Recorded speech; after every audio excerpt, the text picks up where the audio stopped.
अब अगर तुम इटली के प्रधानमंत्री का नाम नहीं जानते तो तुम्हारा लड़का होना बेकार है। मोदी से सब रिश्ता बनाना चाहते हैं, सब मिलना चाहते हैं। तुम घड़ी घड़ी लड़की का मोबाइल चेक करोगे, किसका मैसेज है, किसका फोन है, होगा वे किसी। स्त्री को जो सबसे ज्यादा चीज प्रिय है धरती पर वो है आजादी, और आजादी सिर्फ ताकतवर आदमी ही दे सकता है। कि जबरदस्ती है, इमोशन है, आंसू गिर रहा है।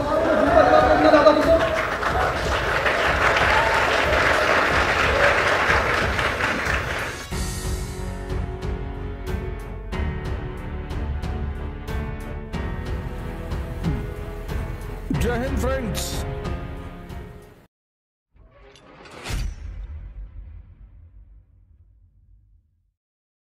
अभी मेंस में क्वेश्चन आया था, आईएएस के मेंस में देखा होगा तुम लोगों ने, विवाह संस्था खत्म हो रही है। सोचो कितना प्रासंगिक क्वेश्चन उठाया। विवाह संस्था खत्म हो रही है, कमेंट करिए। खत्म होनी ही होनी है भाई। स्त्री अपना घर छोड़ के किसी के पास आ रही है,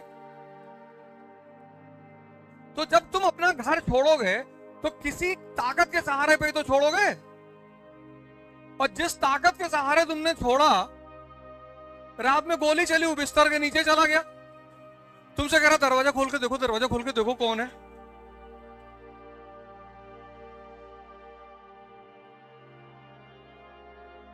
विवाह संस्था कोलैप्स नहीं करेगी।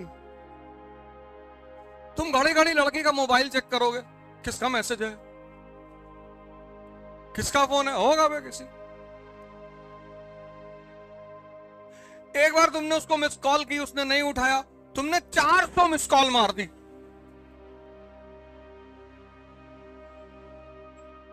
अरे तुमने एक बार कॉल किया, उसने नहीं उठाया, कोई बात नहीं, अब अगले 15-20 साल मत मिलाओ। जो 20 साल बाद तुमको मिले अपने बच्चों के साथ कि पापा मुझे जबरदस्ती बाहर लेके गया, कोई बात नहीं, रिलैक्स। तेरे 2 हैं, हाँ मेरे 6 हैं।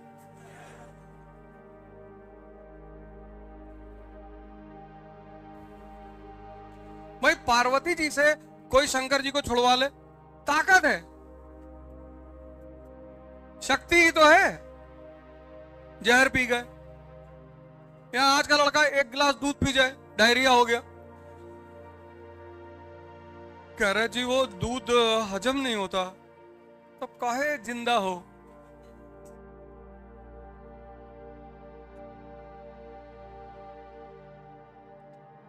तुम चोरी नहीं करते और तुम्हें कोई कहते तुमने चोरी की है, बुरा नहीं लगेगा।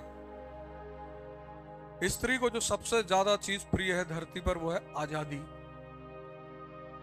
और आजादी सिर्फ ताकतवर आदमी ही दे सकता है, बाकी तो किसी की औकात ही नहीं है। और ये गुटखा खाए हुए लोग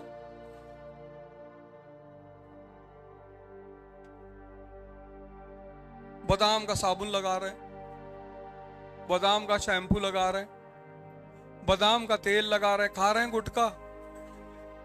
इस कंट्री में सबसे ज्यादा बिकने वाली क्रीम पता है? Fair and handsome. Fair and lovely नहीं, फेयर एंड हैंडसम, मर्दों वाली क्रीम।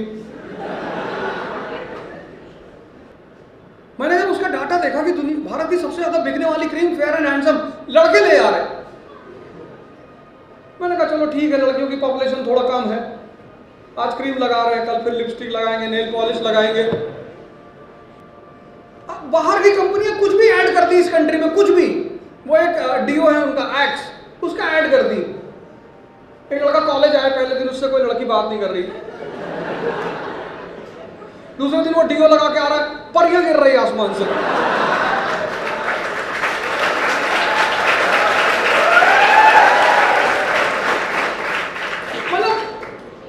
भैया अरे तुम पहले, अब तो वैसे ही लड़कियां बात करेंगी, इतनी कोई बड़ा इशू नहीं, पर नहीं कर रही है, बुलेट डाला हाथ में। अभी एक साहब ने फोन किया इनको, डिप्रेशन, ने क्या हुआ? और उन्होंने तो किया, उनके गार्जियन उनके साथ थे। मेरे लड़के का 9 ईयर से रिलेशन था, लड़की चली गई। मैंने कहा मैगी खाते हो? कहा हाँ। मैंने कहा फिर जाएगी। जाने दो भैया, हर आदमी की इंडिपेंडेंस है, जबरदस्ती है भाई, हमारा तुमसे मन नहीं बात करने का, जबरदस्ती है, तुम जबरदस्ती लेके बैठा हो कि जबरदस्ती है, इमोशन है, आंसू गिर रहा है, झुमका दिला के इतना ज्यादा तुमको।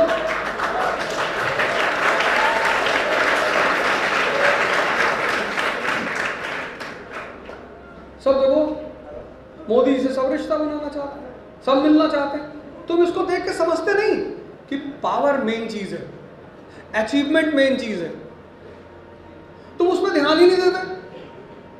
सूरज से आंख मिलाने की हिम्मत कोई नहीं करता, चंद्रमा पे कोई कह रहा प्रेमिका है, कोई कह रहा भिखारी है, कोई कह रहा मामा है, सबने रिश्तेदारी कर ली चंद्रमा से,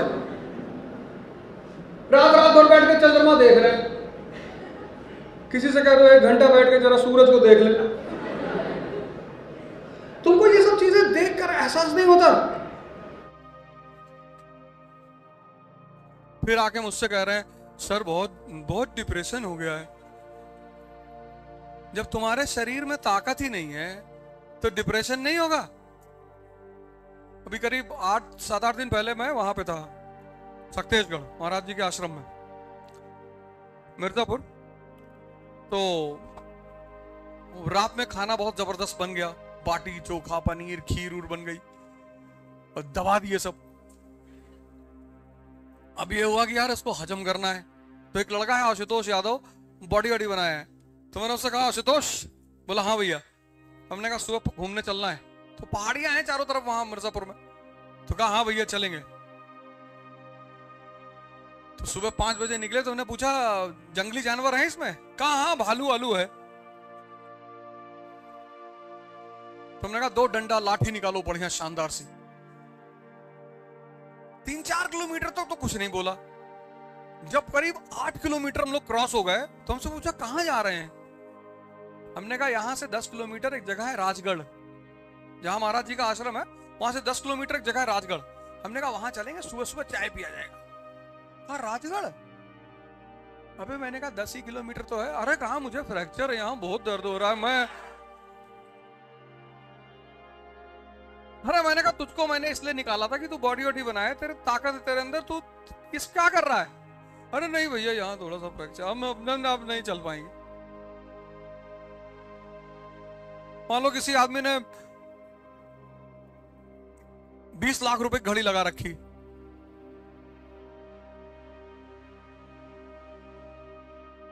₹20 लाख की, और वो 2 किलोमीटर पैदल नहीं चल सकता, तो तुमको उसको भिखमंगाई का अंदाजा नहीं होगा।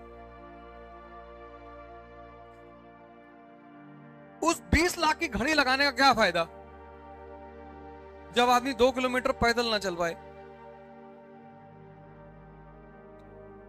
मेरी नजर में अमीर आदमी वो है जो कम से कम 50 किलोमीटर पैदल चल सकता है एक राउंड में,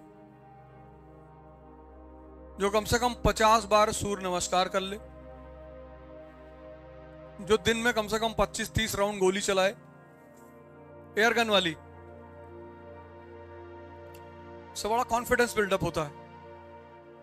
तो अभी प्रैक्टिस करोगे तो असली वाली मिलेगी, तो मजा बहुत आएगा।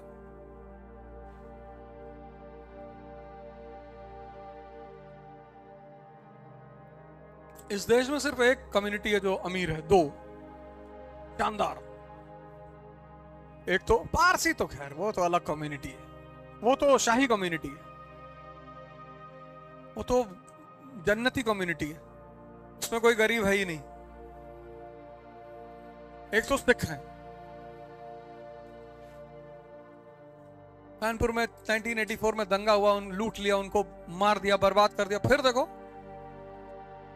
फिर सारा बिजनेस उनके हाथ में है। तुम जाओ मस्जिद पे जुमे के दिन, सब मुसलमान खड़े भीख मांग रहे हैं बाहर।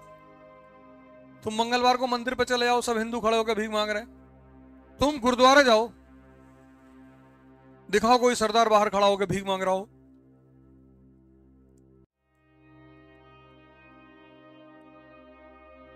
गुरुद्वारे के आगे कौन भीख मांग रहा है? हिंदू और मुसलमान। और वो देते हैं, भगाते नहीं। वो मस्जिद के आगे मुसलमान भीख मांग रहा है, हिंदू के आगे, मंदिर के आगे हिंदू, लेकिन गुरुद्वारे के आगे सरदार भीख नहीं मांग रहा। मैं करोल बाग जाता हूं बंगला साहिब गुरुद्वारे की तरफ से, किसी सरदार को मैं वहां नहीं देखता भीख मांगते हुए। और सबसे ज्यादा इस देश में रायता ये हिंदू मुसलमानों ने फैला रखा है। इनको कुछ नहीं पता अपने धर्म के बारे में, दोनों को खत्म है दोनों। इसलिए हमसे दोनों बहुत नाराज रहते हैं, बहुत। उल्टा सीधा बोलता है, उल्टा सीधा तुम भिखमंगे।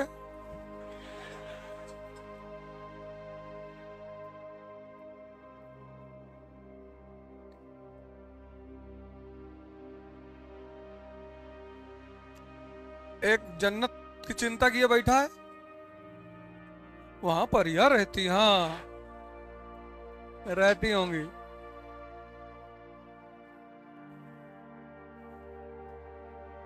नीचे वाली सलमा तुम्हारे साथ रहने को तैयार ही नहीं है। ऊपर परी रहेगी तुम्हारे साथ, हैं?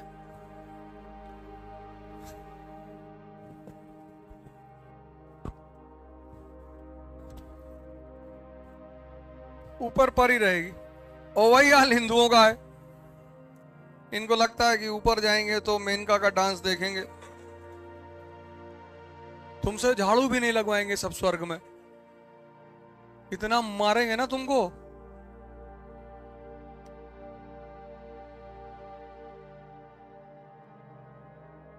यहां देखो औरतें कैसे नीचे फैट फैट मारती अपने आदमियों को।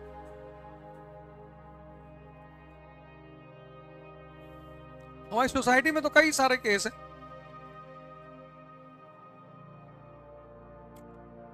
अरे हमको मार दे तो लटका दें फिर सीधे उसी दिन। हमारी अम्मा ने हमको नहीं मारा, छोटे से तब मारती थी, अब जब 10th में आ गए उसके बाद नहीं मारा। उसके बाद उनको लगता था कि मार दिए तो गड़बड़ हो जाएगा, टीचरों ने नहीं मारा। 11th में हमारा जब मन करता था बैग लटकाते थे, कोई पूछता ही नहीं था कहां जा रहे, बाहर निकले सिगरेट लगाए चले आप। टीचर पढ़ा रहा है, समझ ही में नहीं आ रहा कुछ, खुद ही पढ़ा रहा है 45 मिनट, ये जा रहा है, ये ऐसे हो रहा है, फ्लूइड डायनेमिक बर्नौली प्रिंसिपल, हाँ ऐसे ऐसे बता रहा। कुछ समझ में ही नहीं आ रहा, कुछ पलटता ही नहीं था दूसरी तरफ कि कुछ बता दे। तो हम कहा जब खुद ही को पढ़ा रहे हो तो पढ़ा लो, जब अपने ही पढ़ा रहे हो। बर्नौली प्रिंसिपल बर्नो, और हमारी तरफ टीचर देखता था, हम समझ जाते थे कि हमसे कह रहा है कि भैया तुम चले जाओ, क्योंकि हमें तो घर में कोई मारने वाला था नहीं। पिताजी पूछते थे और क्या हुआ, अरे मैंने कहा मन नहीं, हाँ बोले जाओ गांव चले जाओ, गांव चले जाते थे शाम को। न मचान था, वहीं अपना बैठे, ठंडक वंडक का टाइम है तो पानी वानी सप्लाई करवा दिए, खेत में गांव में रहे। और गांव में सब 2-3 हमारी उम्र के लड़के थे, वो सब बेचारे स्कूल जाते ही नहीं थे।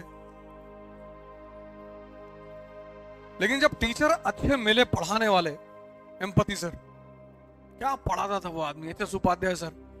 मतलब मेरा मानना ये है कि जो पढ़ा रहा है आदमी ना, उसको इस बात का हमेशा ध्यान रखना चाहिए कि यार जो मैं बता रहा हूं वो चीज समझ में आ रही है कि नहीं आ रही है। और पढ़ाई को क्रिएटिव होना चाहिए।